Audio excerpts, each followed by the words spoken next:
Diktator je sinoć izdo naređenje, niko osim njega ne sme da se penje.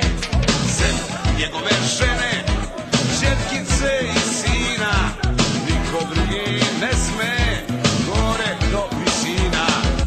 Diktator se kune u svoje poštenje, sledi istrebljenje svakom ko se penje.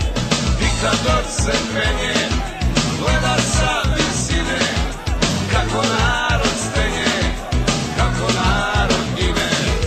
Diktator je jutros javio dekretom, niko osim njega